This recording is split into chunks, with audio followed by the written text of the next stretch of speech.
중국 시장의 주요 이슈 점검을 해보겠습니다. 먼저 지난 주말 새에 여러 가지 경제 지표가 발표가 됐는데요. 중국금융연구소의 조용찬 수석연구원으로부터 말씀 들어봅니다. 안녕하세요. 예, 안녕하십니까. 네, 성장률 지표와 물가가 모두 동반해서 오르면서 중국 경기 뚜렷한 회복세를 어느 정도는 우리가 확인을 해볼 수 있었는데요. 먼저 어떻게 평가를 하십니까? 네, 중국 경제 지표를 보면은 이제는 슬럼프에서 회복됐다는 그 청신호가 분명히 켜졌는데요.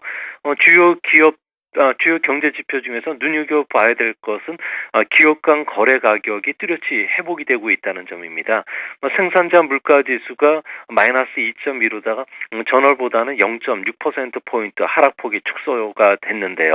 아무래도 중국 정부가 100조 원이 넘는 고속철도 사업을 비롯해서 수리건설 그리고 서민주택 건설과 같은 대형 투자 사업들이 경기를 지금 이끌고 있습니다. 이로 인해서 철강과 석유 가공, 화학과 같은 소재 업종을 중심으로 재고 조정이 빠르게 진행이 되고 있음을 보여줬는데요. 이것뿐만 아니라 소매 판매도 최근 들어서 부동산 거래의 그 활성화에 힘입어서 14.9%나 증가를 했습니다. 전월보다는 0.4%포인트 정도 올랐고요. 또 고정자산 투자도 20.7%로 전달과 같았지만 여전히 높은 수준을 계속 유지시키고 있다는 점입니다. 이외에도 식품 가격 상승에 힘입어서 소비자 물가 지수 같은 경우는 2%대까지 상승했는데요. 이만큼 경기 회복이 빨라지고 있다는 겁니다. 오늘 이제 오후에 발표되는 무역 지표를 보면 수출은 9%, 수입은 한 2% 증가하면서 무역 수준은 257억 달러 정도 예상이 되는데요. 이같이 무역 수지가 좋아졌다는 것은 크리스마스 특수로 인해서 의류나 신발 같은 경공업 제품 뿐만 아니라 소재와 원자재 가격 쪽에서도 상승하면서 중국 경제의 그 회복 속도가 내년 상반기까지 계속될 수 있다는 점을 보여준 것 같습니다.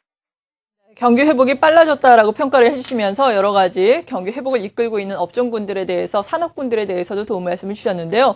그렇다면은 중국의 경기가 이렇게 추세적으로 완연한 회복 국면에 접어들었다라고 우리가 평가를 해봐도 되는 건가요? 네, 그렇습니다. 지금 경기 회복을 알려주는 지표들은 많은데요. 석탄과 전력 생산은 중국에서 가장 중요한 그 경제 지표입니다. 최근에 그 친황도를 비롯해서 청도 그리고 광주 항의 석탄 재고가 줄면서 가격이 상승하고 있는데요. 이는 그 11월 들어서 전력 발전량이 7.9%나 증가하면서 올해 최고치를 기록할 정도로 뚜렷해지고 있습니다. 아무래도 우리나라 경제와 밀접한 소재 업종인 철강이나 석유 가공, 화학 같은 쪽의 그 생산이 늘어나고 있는데요. 석유 가공량은 무려 9.1%나 증가하면서 우리나라의 대중국 그 석유 중에 제품 중에서 원유 가공 쪽에서 그 수출이 늘어나는 것도 이 때문입니다. 강제 부분도 무려 16.5%나 증가를 했는데요. 제조업 경기가 살기 때문에 주시장뿐만 아니라 상품 가격까지도 끌어올리는 그런 모습입니다. 특히 우리나라의 그 IT 수출과 밀접한 정보통신이라든지 IT 품목의 생산 증가율은 최근에 한 15%까지 늘어났는데요.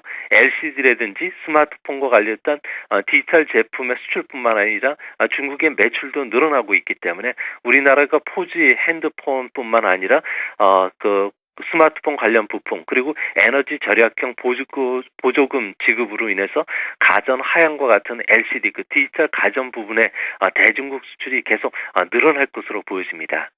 네, 지금까지 중국금융연구소의 조용찬 수석연구원이었습니다. 감사합니다. 예, 감사합니다.